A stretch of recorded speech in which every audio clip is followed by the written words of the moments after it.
And so not only being present, not only showing up, but showing up as yourself, being transparent and being willing to show your wounds and show your joys and all of that. It's just so countercultural to what a man is supposed to be, because we're not supposed to be sensitive. There needs to be a sensitivity to men. We need to have emotional IQ. We need to be in touch with that. How are we gonna speak to our children? Because your emotions, although they make terrible guides, they're great indicators. I believe the answer becomes, okay, so I can't be led by emotion. I can't make decisions based purely on emotion, but emotion can be a great indicator as to what is actually happening and something to explore and be a little emotional detective and find out, okay, why am I feeling this way? I think that's a very healthy question to ask yourself. Why am I feeling this way? Welcome to DFW Grit. I'm Dr. James Taylor, and I'm your host, and this is more than just a podcast. We dive into the stories of the movers, the shakers, the small business owners, the entrepreneurs, right here in the DFW Metroplex. This is your home for authentic, real stories that prove what happens when you don't back down. Let's get to work. What's going on, everyone? As always, I'm your host, Dr. Taylor. This is another episode of DFW Grit. I got a twofer today. And, you know, I say this about a lot of guests that I have on here, but I'm really excited about this. We got Joe and Ladrell, who are, I'll say, President VP, and I don't know if you guys know who is who, of the, was it North Texas chapter of Lonestar Dads? Fort Worth chapter of area. Lonestar Dads. Now, I completely stumbled upon this by happenstance. I was just cruising around Facebook. You know, they show you like, hey, here's people you might be interested in. Here's groups you might be interested in. And one of them, it was Lonestar Dads. It was when we'll call him the old president, maybe the founder. Yeah. When the founder was attempting to scale this thing, and it looks like he's done a pretty decent job. And I saw a group of dads. I was like, hey, that's actually really cool. And I don't know if you guys can speak to this, but like personally, like I have a very small, some might say absent, circle of friends. I was like, hey, like these guys look like me. And I went on the group, and the thing that distinguished it from the other, you know, either guy groups or even dad groups is like it was active. There were people on there posting stuff. I mean, and it wasn't just, you know, hey, look at this fish I caught. Or something like that. It was, you know, dads kind of, you know, sharing the trials and tribulations of being a dad. It was dads, you know, being, you know, fathers and husbands, and not a whole lot of anonymous posts, if you will. Like these people are owning their stuff, good, bad, and indifferent. So it was like, this kind of seems like a cool place to be. And then you guys took over, and you and I really started going back and forth on the chat, and now here we are. So you guys, thank you very much for joining the podcast. No, absolutely. And thank you. Those are huge compliments when you're talking about groups and engagement like that. And that's a huge compliment. So that's really good to hear that you noticed that within the group. Yeah. And even the most profound thing that you said right now is that there's not a lot of anonymous posts. Yeah. You know, people are owning their stuff. Hearing that is like, if we hear everybody say that, I think we're doing what we set out to do. Right? We're sure we like the fish posts. We like the diapers and guns and all the different dad life stuff. It's so fun. We want that to be a part of this. But what we really want to be a part is for guys like you who feel isolated or who feel like I'm not necessarily surrounded by dads. One thing I keep saying is that moms are good at community. Dads are good at isolation. And that we're trying so hard to squash that, flip it on its head. I feel personally attacked. Say no more. No, it is. It's wild. There's more than an ounce of truth in that. I mean, to not to play into stereotypes, but we all do. Like we are providers, right? Sure. I mean, we've all got either visions of our own dads or visions of other dads, or the stereotypical dad who, you know, he's out of the house before you go to school. And he comes back just in time for dinner to be on the table. Like dad is, if he's there, he's kind of absent, if you will. And it's that the picture. You guys seen the show Wonder Years? Oh yeah. Remember Kevin Arnold's dad? Like that's dad. Or even like Dan Connor. Maybe this is just a millennial thing. But like, what do? Like they go out, they work, they provide, they go home. Hey, don't talk to dad. Dad had a rough day. Hey, don't just here's your cold beer, dear. But then, like, they never touched on what dad was thinking about there on the couch. You know what I mean? And like, I said, and just the stuff in the posts, like dads literally asking for advice. Well, not even dad, just guys asking. I mean, guys who happen to be dads asking for advice. Like, hey, what do you got? How do you handle this situation? How do you handle that situation? Like I said, it was cool to see. Oddly enough, not to be cliche, guys like me. Like it really was. It was just cool to see, and like I said, just the activity in it all. Yeah. It wasn't a dead group. And that's the importance, I think. It's like seeing guys like you, because we think there are no other guys like us in our situations, and if all of our problems feel so unique and we feel so isolated, but to see other guys walking through this kind of stuff and being open enough to share, I think it's just really helpful. Because what's it, Proverbs 18, where it talks about you know it better than I do.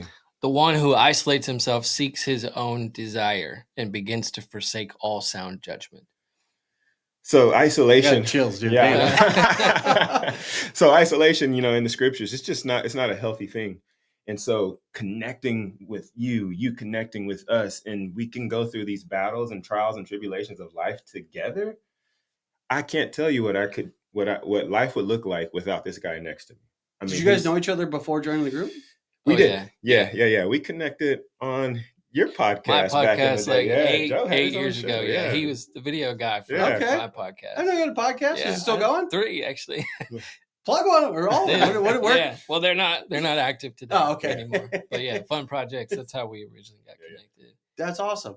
So connected outside the group, and then like when you find it, and like, hey, come check this out, or so as best as you can recall, as best as I can recall, because we were talking about this. Some of this I can't remember, but I ran into Andrew on Facebook. Mm-hmm. Andrew's the founder. He started Lonestar Dads. I don't know how I ran into him. If he reached out to me, if I reached out to him, I literally have no recollection of that.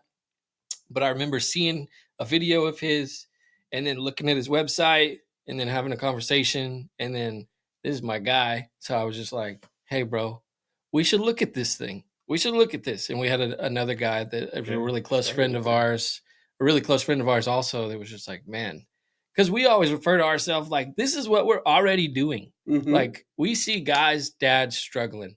Dads struggle with marriage. Dads struggle with parenting. Dads struggle with jobs. Dads struggle with mental health or like depression and struggling in their own thoughts and minds. Like everybody's struggling with the same stuff. And we don't have an Oprah to run to. Yeah. Not wrong. And so we've been committed to this way before Lonestar Dads. It's just the life that like we're trying to find dads to plug in and pour into their lives and allow them to do the same for us. And now it's just like, oh, well, this is a platform where this is already happening. And not only that, the influence part of it, but it also potentially has the means to even help be a business model for us as well. So it's just like, yeah, we don't have to change anything except now associate with something that's established. Yeah, absolutely. Yeah. Now, like, again, Lonestar Dads, I'm assuming you're dads. Like, what do you guys do? What's your family life like? How many kids you got? 4 kids. 4 kids. 18 down to 9, about to be 10. Okay. 18, 14, 12. Well, 15 now. 18, 15, 12, and 9. About to be 10. Yeah, 3 kids, 10, 7, and 2. 7 and 2. Yeah. Forgot the recipe for a little bit. It's not my fault. I was cleaning it. Went off in my hand. She was standing way too close. Oh, my goodness. Yeah. And if the Lord wills, no more. If the Lord wills, that's fair. Yeah. So when did you guys, like, I guess, officially take over, even though you don't necessarily know how you got voluntold to do it? I guess that would be end of February, somewhere in there. Yeah, we're about recently 3 months deep. Yeah. Oh, damn. Actually. Yeah. No, I mean, when we got in there, we really got things hopping very fast, and things began to grow, and so much engagement since then. But I think it's about February or March. Yeah. Does it seem like longer than that? It kind of does, doesn't it? Like, it's a lot. I feel like we've gone back and forth since way before February. It's like that's the goal, right? I want it to feel like we've been friends forever because we're so consistently engaged. You and I on Facebook, and me and the other guys. It's just like, dude, I walked in today and shook your hand, and it's like I feel like I already know this guy, right? He looks like his profile picture. Yeah, that's exactly who I thought he was. So, like, what are the plans you got going forward for Lonestar Dads? You want to take it or me? Go for it. So a few things. I mentioned some of it already. Mm-hmm. We we obviously, like, a big verse that is a big part of what I see this being helpful for from the Bible. We're Christians, and so we Ecclesiastes 4 says 2 are better than 1 because they have a greater return for their work. If one of them falls, the other one can help him up, but pity the one who falls and has no one to help him. So we're just like, we want to link arms with people as a means of, James, I need you in my life, because by myself I will fall, and you should have pity on me if I don't have anybody else to help me in those times where I fall. You need me in your life, or whoever. Like, we need each other as a means of creating community and actually being deeply connected, not just like, let's go smoke cigars and talk about football. Although we do that, and we will continue to do that, right? And we love to do that. But it's like, man, tell me your life. Tell me what's happening, the real things that you're struggling with. And we feel like if we want this group to be like that, we got to lead the charge and model that. And so I even went live recently, like, man, here's what I'm struggling with. My life is difficult right now. And just bring this stuff to the table to create openness so that everybody else can begin to also share those things. And so we want to build strong, deeply knit communities. It's also a business, right? And so we have partners like yourself who are certainly glad that you're with us.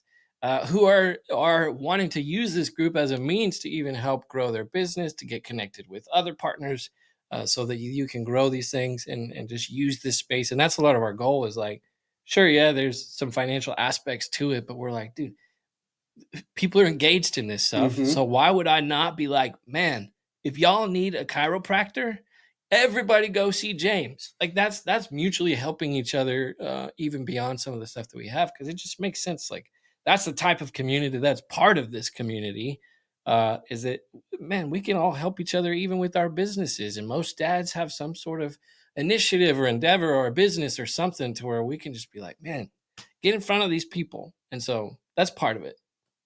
Well, one thing you mentioned it there, and you kind of mentioned it earlier, that I've seen, and it feels just from, I'll say an outsider just because I'm not administrative, from a member of the group, it almost seems like there are. You spoke about how guys, we feel like we're alone, but then you're like, hey, like this whole Lonestar Dads thing, that's what we're already doing. It almost seems, I've seen this on a couple of occasions. The most recent one was this weekend. Somebody mentioned a thing called F3, which is guys just working out. Yeah. And I read that and I'm like, man, that seems familiar.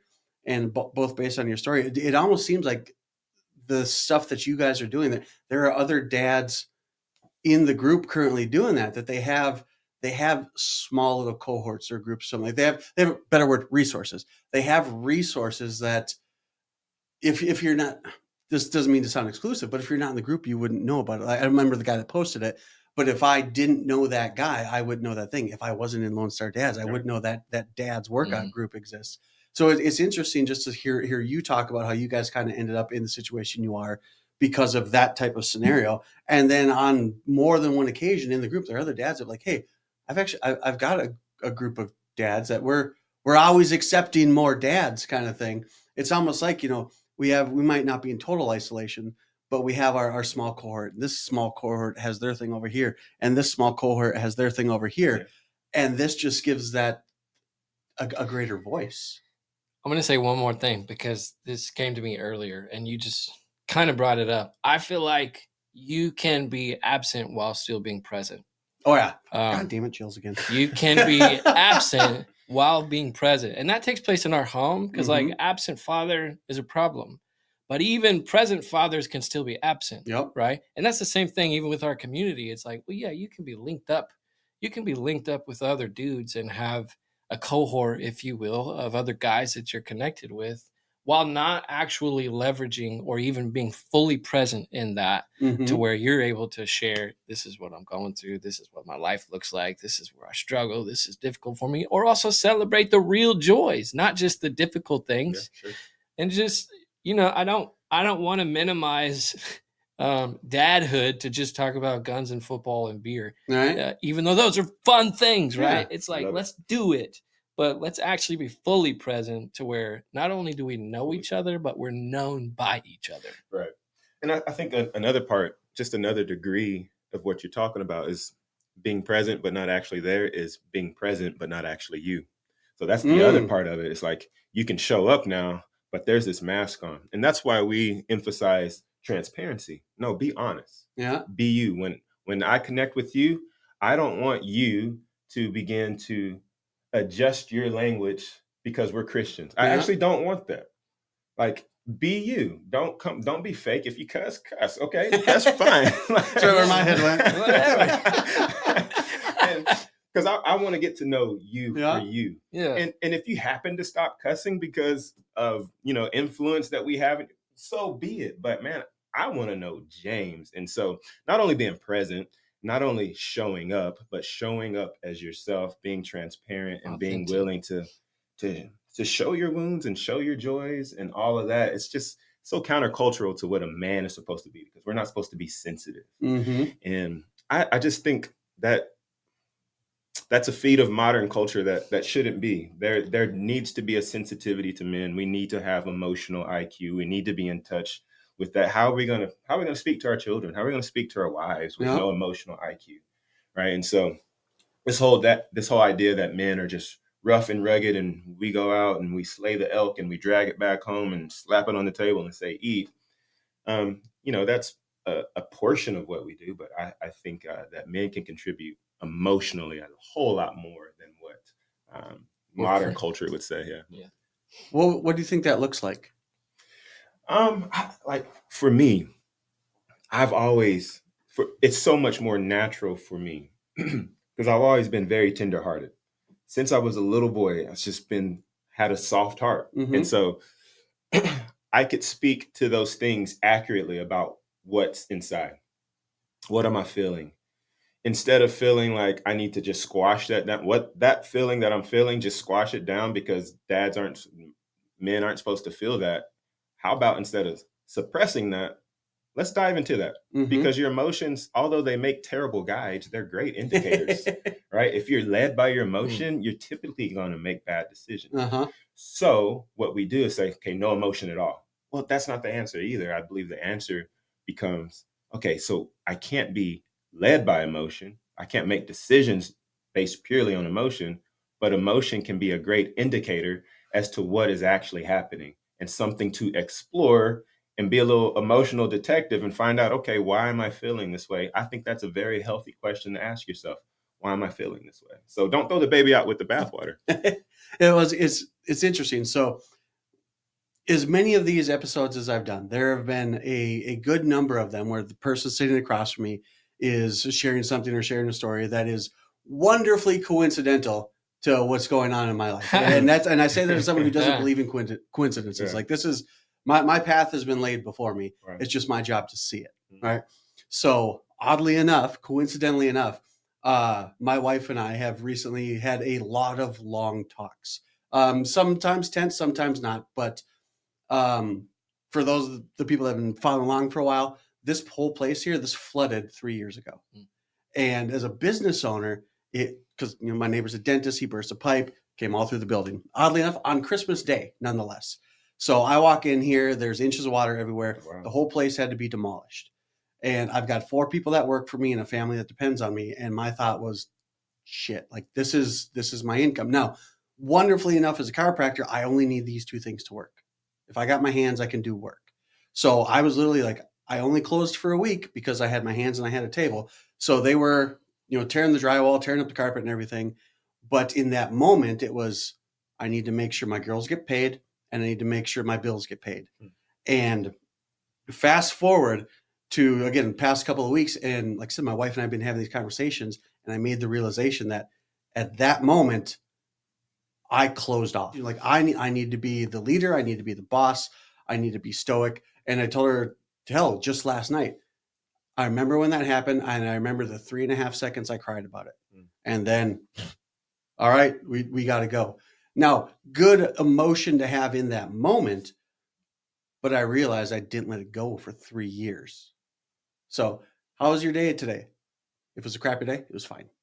How was your day today? If it was a good day, it was fine. Because that's all that I gave her. That's good. What are you saying you didn't let go? Like, what's the present emotion that you're trying to get rid of? Again, that stoic leadership. Okay. Right. Like, I am unfazed by anything. And personally, like we'll say, because I'm new to this revelation, I don't think that's necessarily a bad thing for bad times. Sure. But I mean, if this is the scale, bad times, good times, that stoicism didn't just exist in the bad times. That covered the whole thing, right? So that I'm not able to share moments of joy and happiness with as much emotion as I otherwise would have, because 3 years ago I decided, hey, I got to stay here. I got to stay here. And then again, like, so I wasn't sharing the bad times. We weren't going back and forth about it, and I wasn't lending my my thoughts on the matter and asking her to be a sounding board. But at the same time, I also wasn't extravagantly joyous about the cool things that were happening, because again, that shield, that armor covered the gamut from top to bottom. So again, it's wonderfully coincidental that you guys are here, that you bring that up, because I'm like, oh, sure, I just talked about that last night. Like literally 13 hours ago. I'm sorry. Go ahead. Let me just say that we prayed for you on the way in here, and we literally were asking, what does James need from you today? What a great coincidence. And I had no thoughts or no plans. It was literally like, man, I love that we do it. This is our jam. This is fun stuff for sure. Don't necessarily have a full understanding of like all the trajectory, which is great. It's like, no, let's just go talk about Lonestar Dads, whatever. But I felt like James needs something today, and I don't know what that is. And so I just asked, like, Lord, make that clear. And one thing that I will say, when we talk about great leadership, because men are supposed to be leaders, they're supposed to be strong. They're supposed to be these people who represent strong character, strong morals, strong leadership. And I think the culture has begun to hijack what that looks like. But when I think of strong leadership, I look at what I would say is the strongest male leader of all time, who is Jesus. And Jesus is a man who, in the word, it says he was acquainted with grief. He's a man of sorrows who is deeply acquainted with grief. And also that he wept. And so we see these experiences of what, again, is like the most sacrificial leader that I would say of all time. And even in these moments, he's wrestling. He's like, he goes off to the trees to cry blood and sweat and tears away because this is so deeply painful. And so he was able to even release those things, even as what I would say is like the highest representation of leadership of all time. He did that by becoming low. And it even says in Philippians 2, like, he took the form of a servant. So he stepped outside of this high position of authority. Divinity. He even said, it says like, he did not count equality with God something even to be understood, but instead he took the form of a slave, took the form of a servant, and considered it joy to endure the cross, and humbled himself. And so I think humbling ourselves, and again, we're Christians, like that's who we are. We don't know. This is how we talk. We don't know how to not talk about this stuff. It's showing up authentic. But for sure. Right? But fuck yeah. To me, exactly. To me, it's like we've hijacked this idea of manhood so much that we've pushed out the very thing that actually makes us strong men and said, do away with that, to where our natural default and our natural tendency is like, be strong, be strong, be strong. But in our attempt to be strong, we're actually becoming weaker. Strength is flipped upside down on its head in these circumstances, to where vulnerability and humility and lowering ourselves is actually more of a sign of strength than it is. And it sounds like you're even seeing that, where it's like, for you to begin to release some of this stuff is actually more liberating for you, I would imagine, more freeing. Now you don't have to be bound by all these difficult emotions. Because intimacy with your wife. Yeah. I bet since you've been opening up more, how is intimacy with your wife? It's been better. It's been better.